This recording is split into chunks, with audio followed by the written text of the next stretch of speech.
ይህችንን ቪዲዮ አንድ እዚህ አይተናት እንመለስ። ህግ ባለሙያዎች፣ የመንግስት ባለስልጣናት ትጥቆሙ እንጠይቃችኋለን። በሀገራችን እኔ በዚህ ሰዓት ለአርሲ ወገኖቻችን ድምጽ መሆን ወይንም ደግሞ መለፍለፉ ምንም ትርጉም የለውም ብዬ አስባለሁ። ምክንያቱም የሚመጣን አካል መመከት ነው። መመከት ለምን ያጣቸዋል? እዛ አካባቢ ያሉ ሰዎች በቃ መመከት ግድ ነው። መክቶ መታገል ነው በቃ። ሲያጠፋ ማጥፋት። ከሞት በላይ የሚመጣ ነገር አለ እንዴ?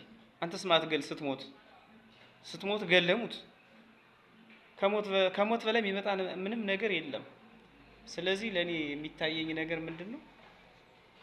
ገሎ መሞት፣ መመከት፣ መግጠም እስከ መጨረሻው ድረስ መግጠም የሚለው ነገር ይታየኛል እንጂ ሁሉ ጊዜ ድምጽ ብንሆን እስካሁን ብዙ ጊዜ ለፍልፈናል።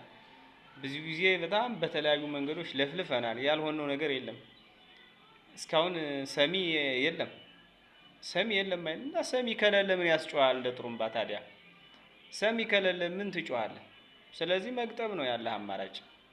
እኔ ይህንን ነው የምለው እንጂ ስለ አርሲ ዝም ብሎ ሁሉ ጊዜ መለፍለፉ፣ ሁሉ ጊዜ ድምጽ ሆኑን እያሉ መጮሁ፣ ሁሉ ጊዜ ድምጽ ሆኑን እባካችሁ እያሉ ለተለያየ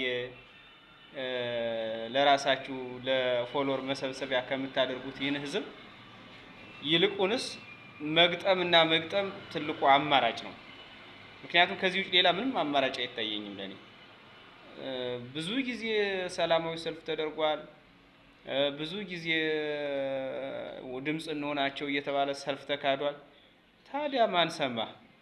ሚሰማ ከሌለ ደግሞ መግጠም ነው። ሌላ ምን አማራጭ አለ? እንግዲህ ታዲያ ስትሞት ደግሞ ይዘው ሞት ነው በቃ። ያለህ አማራጭ ይሄ ነው የሚል ሐሳብ አለኝ እኔ። የራሴ የግሌ ሐሳብ ነው።